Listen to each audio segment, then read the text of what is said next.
Nosso estudo será a respeito da necessidade de nos submetermos à autoridade da palavra de Deus como um meio de graça. Algumas pessoas pensam que a palavra ela tem um poder praticamente sine qua non, né? Ou seja, ela faz independentemente de qualquer coisa, né? Se o indivíduo crê, não crê, se ele submete a ela ou não, a palavra vai e faz o que ela precisa fazer. Talvez esse seja um entendimento errado sobre o que é a Bíblia como palavra de Deus, que ela é a palavra de Deus como meio de graça. Então é nesse assunto que nós estaremos expondo um pouco nesse estudo bíblico, para que possamos não somente entender a doutrina de forma correta, mas possamos também nos preparar para receber a palavra de Deus da forma correta, conveniente, adequada, e possamos, assim, ter melhor proveito para nós, na nossa relação com a palavra de Deus, né? Eu convido que você abra a palavra de Deus em 1 Tessalonicenses, capítulo 2, verso 13. 1 Tessalonicenses, capítulo 2, verso 13. E a Bíblia ela diz assim: outra razão ainda temos nós para incessantemente dar graças a Deus, é que tendo vós recebido a palavra de que nós ouvistes, que é de Deus, acolhestes não como palavra de homens, e sim como em verdade é a palavra de Deus, a qual com efeito está operando eficazmente em vós o que credes.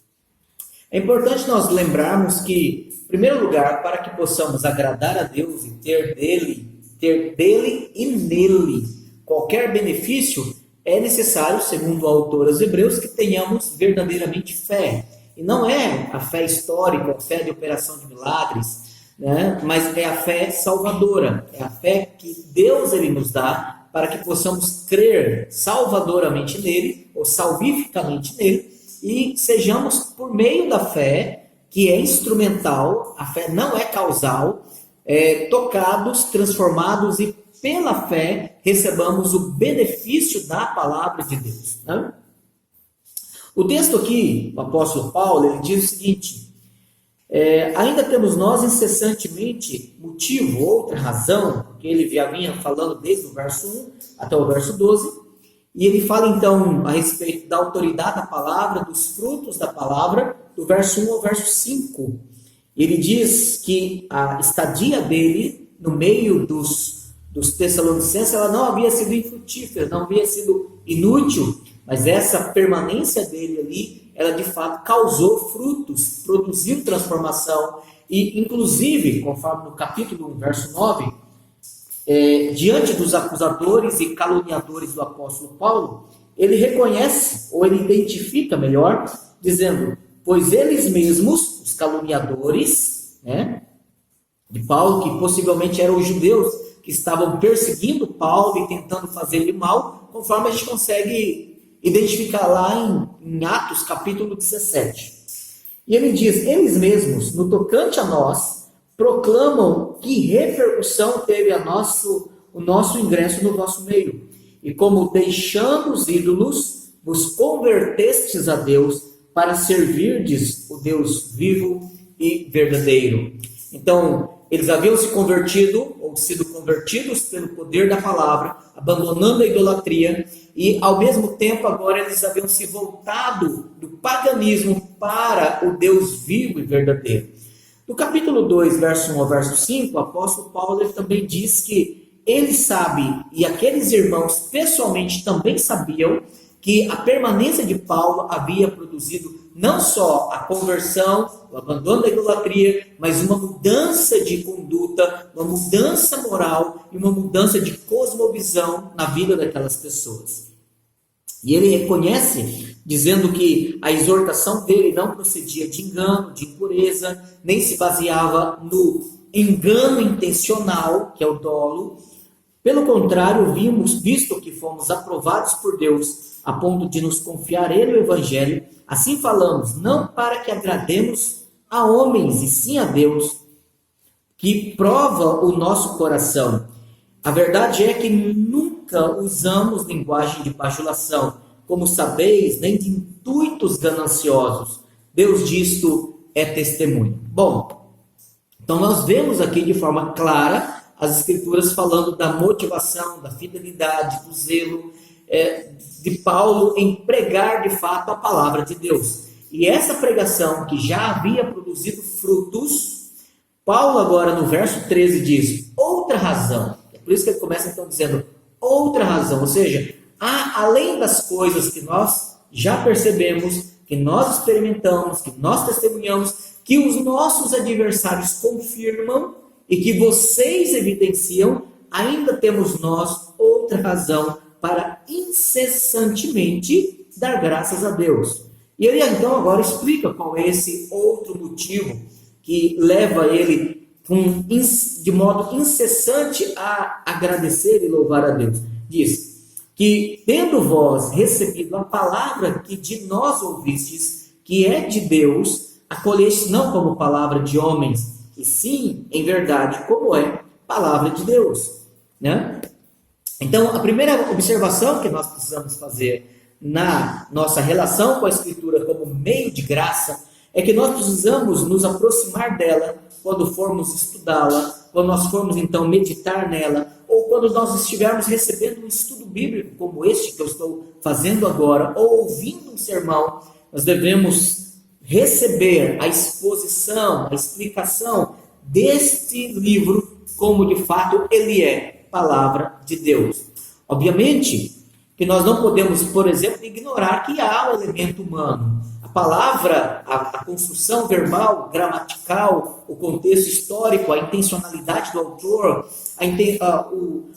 os destinatários, o contexto de problema, o contexto vivencial em que estava acontecendo, a problemática que estava sendo confrontada pelo apóstolo Paulo e toda a situação que precisava então ser orientada, a doutrina entregue, tudo obviamente viviam elementos humanos, mas a autoridade, a revelação, o direcionamento, a palavra entregue é palavra de Deus. Então, nesse sentido, nós precisamos sempre lembrar que apesar de um pregador, talvez ele não ter um português tão bom, ou talvez ele ter em algum momento da exposição uma pequena, ou mesmo que grave, falha lógica, isso não afeta, no caso, quando ele fielmente representa, expõe ou analisa a palavra de Deus. Nós devemos lembrar que toda vez que um pregador, falando especificamente de pregação, ele fielmente expõe a palavra de Deus, nós cremos que é Cristo falando através dele. A autoridade não está na experiência do pregador, a autoridade não está na titulação acadêmica do pregador, a autoridade não está na influência, na posição social do pregador. A autoridade se encontra na Escritura, quando fielmente exposta e analisada e pregada no temor do Senhor, sob a orientação do Senhor Jesus. Então nós precisamos lembrar que, de fato, a palavra de Deus ela é viva, eficaz. Né? Então, quando Paulo louva a Deus e incessantemente ele agradece a Deus pela vida dos crentes de Tessalônica, de fato ele está aqui dizendo que estes irmãos acolheram a palavra que ele havia pregado, mas esta palavra da pregação de Paulo não foi recebida como palavra de homens, e sim como em verdade é palavra de Deus.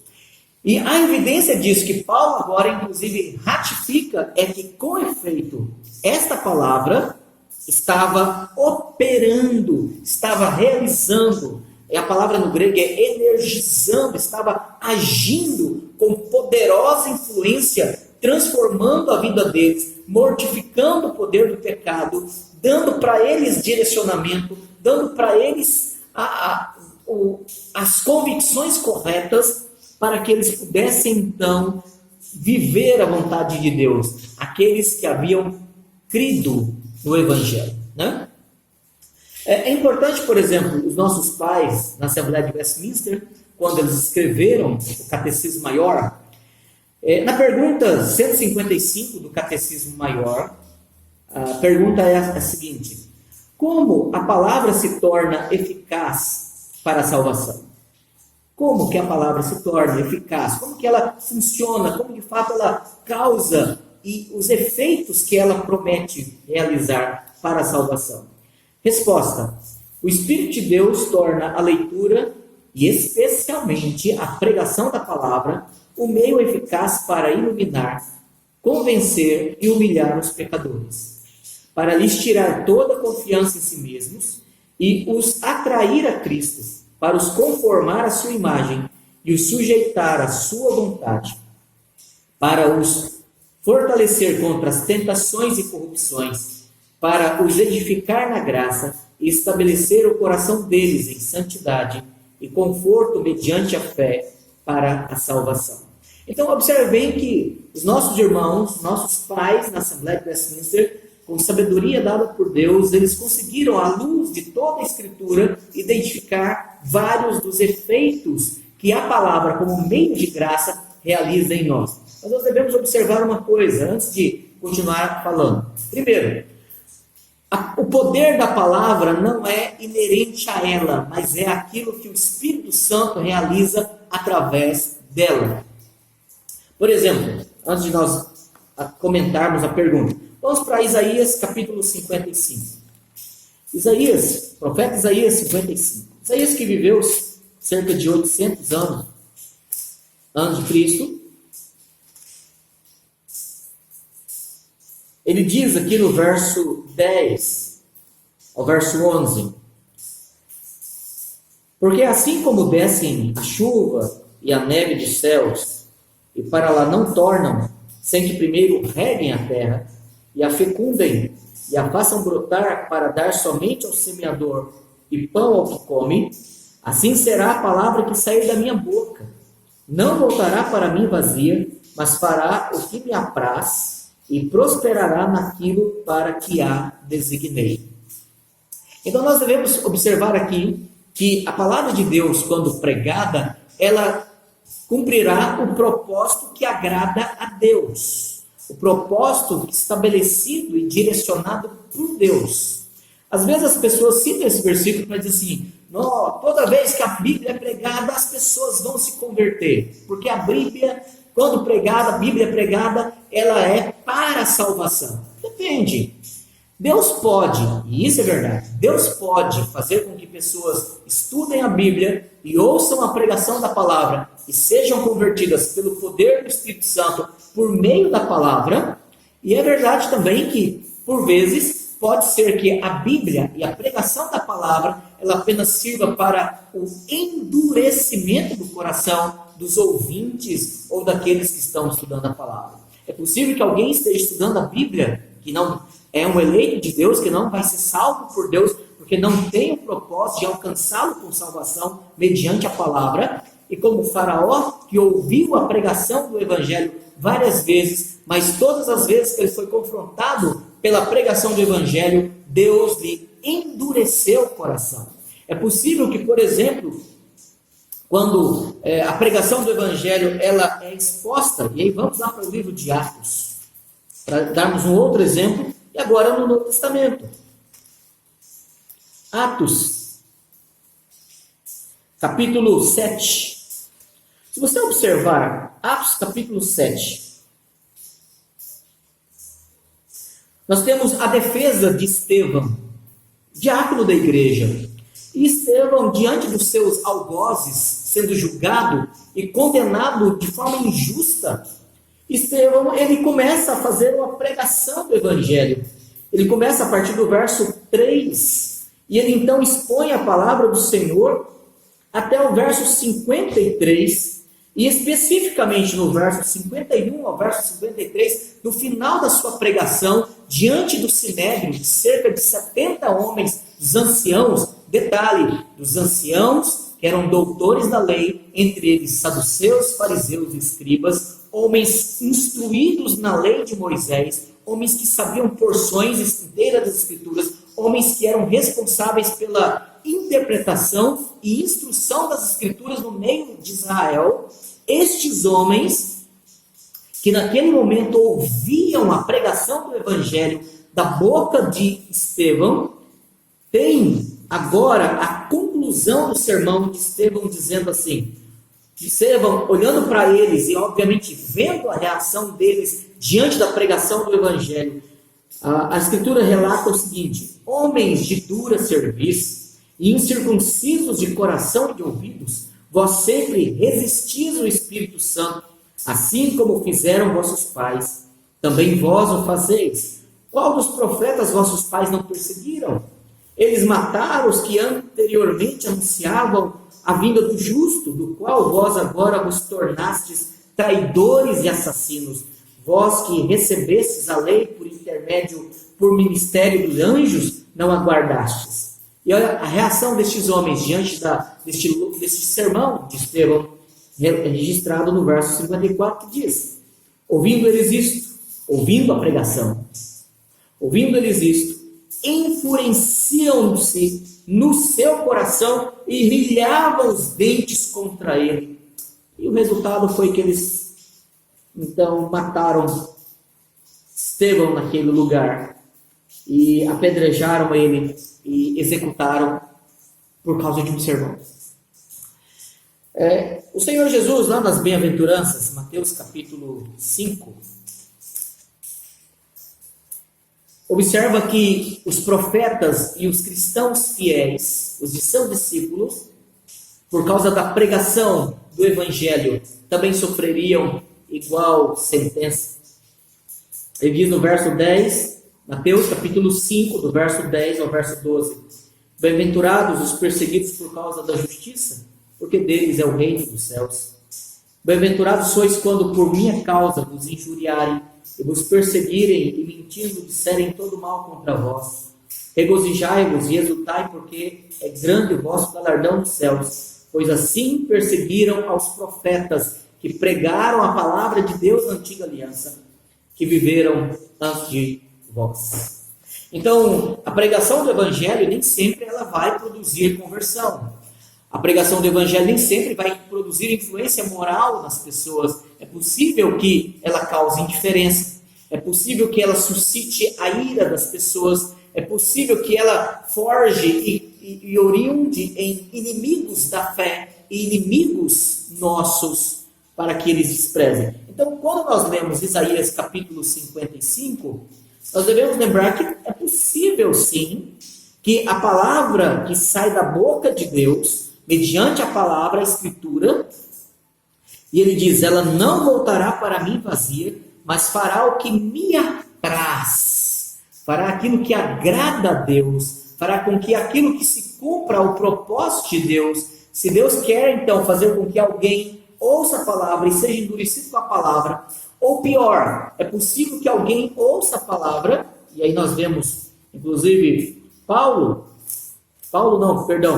Jesus, no capítulo, se não me engano, 8 de João.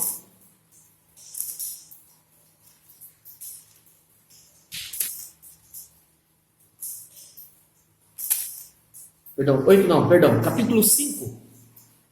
Capítulo 5 do Evangelho de João, o próprio Senhor Jesus, o Verbo encarnado, ele pregando e revelando a palavra de Deus, e ele ainda usa outros testemunhos além de si mesmo, para mostrar que a pregação da palavra, a presença do Verbo encarnado, a lei de Moisés, os milagres que serviriam para testificar a veracidade da pregação, na verdade, todas essas coisas apenas estavam sendo direcionadas para endurecer e tornar cada vez mais incrédulo o coração dos fariseus. Observe bem, Evangelho de João, capítulo 5, do verso 31 até o verso 47, a palavra diz assim: se eu testifico a respeito de mim mesmo, o meu testemunho não é verdadeiro.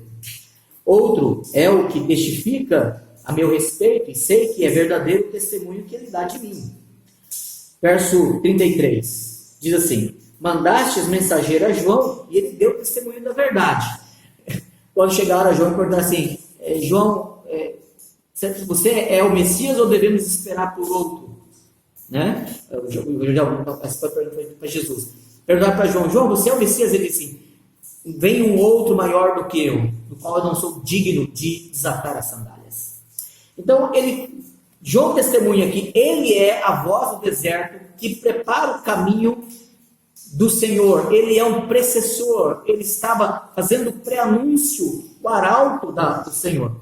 Mas observe bem ainda, diz o texto que ele era a lâmpada que ardia e alumiava, e vós quiseste por algum tempo alegrar-se com a sua luz. Mas eu tenho maior testemunho do que João, porque as obras que o Pai me confiou para que eu as realizasse, essas que eu faço a meu respeito de que o Pai me enviou. Que obras eram? São milagres. É por isso que aqui no capítulo 3, quando Nicodemos, um membro do Sinédrio, procura Jesus, ele diz o seguinte, João 3, verso 2, este de noite foi ter com Jesus e lhe disse, Rabi, sabemos que és mestre vindo da parte de Deus, porque ninguém pode fazer estes sinais que tu fazes se Deus não estiver com ele. Então, Nicodemos reconhecia que os milagres de Jesus eram divinos e que esses milagres testificavam a pregação do Senhor Jesus como sendo alguém de origem divina. Jesus diz em João 5, verso 36, eu tenho maior testemunho do que João. E ninguém tinha coragem de negar que João testemunhava da parte de Deus. E ele diz, eu tenho um testemunho maior que João, os milagres, que tornam verdadeiro a minha pregação. Mas observe bem, verso 39, Jesus diz, examinais as escrituras, porque julgais ter nelas a vida eterna, e elas mesmas testificam de mim.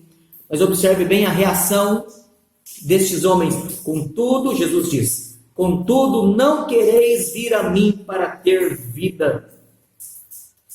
E ele diz no verso 46, porque se de fato cresceis em Moisés, também creríeis em mim, porquanto ele escreveu a meu respeito. Se porém não credes nos seus escritos, como crereis nas minhas palavras? Então observe bem que Senhor Jesus, o Verbo encarnado, o revelador do Pai, pregando a palavra do próprio Pai, estava agora usando a Escritura, a palavra de Deus, dada por meio de Moisés, para identificar a incredulidade que a palavra de Deus causava no coração daqueles homens. Então, observe bem, nem sempre a Escritura é dada para conversão, ela pode ser dada para juízo. E é nesse cuidado que nós, como crentes no Senhor Jesus, precisamos ter toda atenção, toda diligência, todo cuidado quando ouvimos a pregação da palavra ou quando lemos as Escrituras. É por isso, então, que a pergunta 160 do Catecismo Maior de Westminster diz o seguinte: o que é exigido dos que ouvem a palavra pregada? Então, o que é necessário? O que Deus ordena e exige de nós quando ouvimos a pregação do Evangelho, ou estudo da palavra, ou nos debruçamos nas Escrituras para dela tirar proveito e alimento para a nossa alma? A pergunta 160 do Catecismo Maior de Westminster diz assim: exige-se dos que ouvem a palavra pregada que atendam a ela com diligência, preparação e oração, que comparem com as Escrituras aquilo que ouvem, que recebam a verdade com fé, amor, mansidão e prontidão de espírito, como a palavra de Deus, que meditem nela e conversem a seu respeito uns com os outros, que a escondam no coração e produzam os frutos devidos do seu procedimento. Então, observe bem, nós devemos ouvir a pregação do Evangelho, devemos ouvir a pregação da lei de Deus, devemos estar atentos na exposição das Escrituras. Quando nós a recebemos com diligência, ou seja, com todo o cuidado devido, com toda a atenção, percebendo, analisando, discernindo, recebendo, preparação, ou seja, eu não posso ir para o culto como eu vou para qualquer lugar, eu preciso ir me preparando. Antes de ir para o culto, antes de ler as Escrituras, eu preciso orar, quer de uma forma formal ou quer apenas mentalmente, que eu preciso entender, que eu preciso ser levado, que eu preciso ser iluminado, que eu preciso entender as Escrituras, a palavra de Deus. Que o Espírito precisa então abrir os olhos do meu coração para que eu possa contemplar as maravilhas da lei de Deus. É necessário então que além dessa diligência, dessa preparação, eu faça isso com oração, como eu acabei de dizer, que eu então compare as Escrituras com as Escrituras, aquilo que ouve. Quando você ouve um estudo, quando você ouve uma pregação, você deve analisar as Escrituras. Você deve atentar para conferir se aquilo que está sendo declarado de fato está solidamente embasado em toda a Escritura ou necessariamente deduzido a partir de toda ela ou de alguma parte clara dela. Nós devemos ainda observar que nós devemos então receber a verdade com fé. Não somente com fé, amor, mansidão e prontidão de espírito. Então nós devemos crer na palavra. Observe bem que Paulo, em 1 Tessalonicenses 2, no final do verso 13, diz: a palavra de Deus, a qual com efeito está operando eficazmente em vós os que credes. Então, sem fé é impossível agradar a Deus. Se você ouve um sermão apenas como uma peça retórica, como um ato de oratória, apenas como sendo o exercício de um momento de entretenimento, você está ouvindo apenas o discurso de um homem. E é possível que aquela palavra pregada está servindo apenas para endurecer o seu coração na incredulidade ou em algum pecado. Mas os nossos pais de Westminster ainda disseram que nós precisamos então não somente receber, mas meditar nela. Nós vamos meditar nas Escrituras, refletir nas Escrituras, memorizar as Escrituras, conversar entre nós sobre essas doutrinas, consultar interpretações, o esclarecimento de pontos difíceis e obscuros para uns e talvez não para outros ou menos para outros. Nós devemos então guardá-la no coração, escondê-la no coração, como diz o salmista: guardo no meu coração a tua palavra para não pecar contra ti, e produzir frutos devidos no seu procedimento. Mas os nossos pais da Assembleia de Westminster orientam não somente aqueles que ouvem a pregação ou que realizam o estudo da palavra e ouvem também o estudo da palavra ou a leitura da palavra, mas há uma orientação importantíssima também para aqueles que são mestres ou pregadores da palavra. É interessante que Tiago, no capítulo 4, verso 1, Tiago 3, verso 1, ele diz assim: meus irmãos, não vos torneis muitos de vós mestres, sabendo que havemos de receber maior juízo. É uma advertência com a palavra de Deus.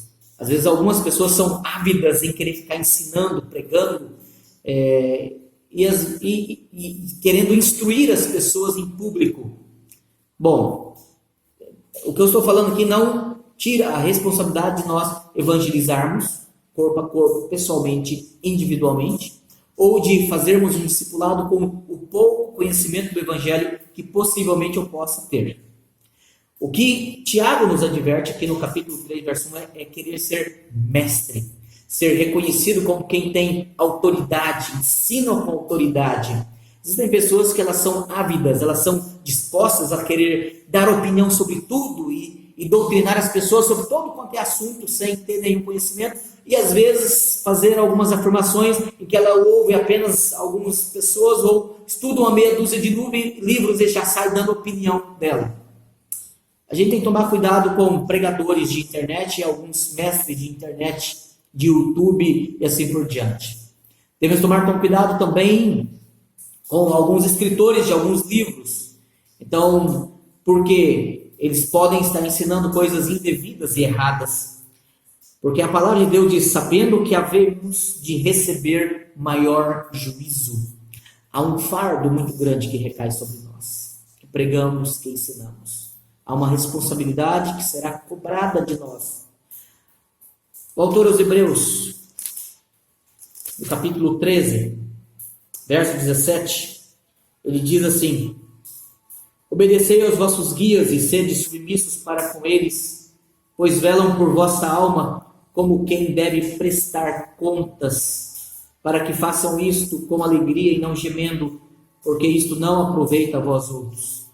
Quando eu quero enfatizar aqui é que aqueles que são guias, aqueles que são mestres, aqueles que são pastores, aqueles que lideram o povo de Deus, como quem deve prestar contas. Nós prestaremos conta de toda palavra frívola, de toda palavra inútil, de todo ensino errado, de toda indução ao pecado, que algum ensino, algum pensamento, alguma opinião nossa, sem ser da Escritura e em contradição ou sem o apoio ou sem fundamentação da Escritura, falamos, pregamos ou ensinamos em algum momento. Pensando nisso, os nossos pais, com sabedoria e prudência, também nos instruem na pergunta 159 do Catecismo Maior. Eles dizem assim: a palavra de Deus deve ser como a palavra de Deus deve ser pregada por aqueles que para isso são chamados. Aqueles que são chamados a trabalhar no ministério da palavra devem pregar a sã doutrina, não a sua opinião, seu gosto, sua cultura, sua tradição, suas predileções, mas a sã doutrina. Diligentemente, ou seja, com todo cuidado, com toda atenção, com todo esforço, com critério, com dedicação, diligentemente, em tempo e fora de tempo, claramente, não em palavras persuasivas de humana sabedoria, mas em demonstração do Espírito e de poder, fielmente, tomando conhecimento, todo o conhecimento de Deus, sabiamente, adaptando-se às necessidades e às capacidades dos ouvintes, zelosamente, com um amor fervoroso para com Deus e para com as almas do seu povo, sinceramente, tendo por alvo a glória de Deus e procurando converter, edificar e salvar as almas. Se você prega o Evangelho, se você é chamado ou tem a oportunidade de ser um pregador, e não se encaixa, se você não se enquadra, se você não faz com esta orientação, eu recomendo que você tire um tempo para a oração. Eu recomendo que você tire um tempo para o arrependimento, que confesse o seu pecado em não cumprir os objetivos e as responsabilidades, primeiro, de preparação de um pregador, do zelo como quem sobe a um púlpito ou se dispõe a ouvir ao chamado de pregar o Evangelho com responsabilidade. E observe bem, há alguns advérbios usados aqui no texto: diligentemente, fielmente, sabiamente, zelosamente, fervorosamente, sinceramente. Estes são critérios para que possamos pregar o Evangelho. Então, encerrando, nós precisamos lembrar que a pregação, o ensino, a leitura da palavra de Deus, ela é um meio de graça. Mas como todo meio de graça, ele pode tornar-se em meio, ele pode cumprir o seu objetivo, o seu propósito e comunicar-nos graça para vencer o pecado, para mortificar o pecado, para alimentar a nossa alma, para dar-nos saúde espiritual e para dar-nos o crescimento espiritual e a maturidade que precisamos pela palavra de Deus. Mas é verdade que para isso é exigido fé, diligência, amor, submissão e a recepção da Escritura, da pregação como palavra de Deus. Se nós não fizermos isso, se nós apenas olharmos a pregação, o ensino ou a leitura da palavra como um momento de entretenimento, como um ato de exercer e matar a nossa curiosidade, como sendo apenas um exercício intelectual, ou mesmo usando a crítica para criticar a Bíblia. Alguém certa vez disse que os críticos da Bíblia, aqueles que leem a Bíblia com crítica, na verdade eles já estão condenados por ela. É necessário que nós, de fato, recebamos em verdade a palavra de Deus, a qual com efeito está operando eficazmente em vós, os que credes. Que Deus nos abençoe, que olhemos a Escritura como meio de graça e que nos fortaleçamos nela para saúde espiritual e crescimento. Deus abençoe a sua vida e a sua família. Amém.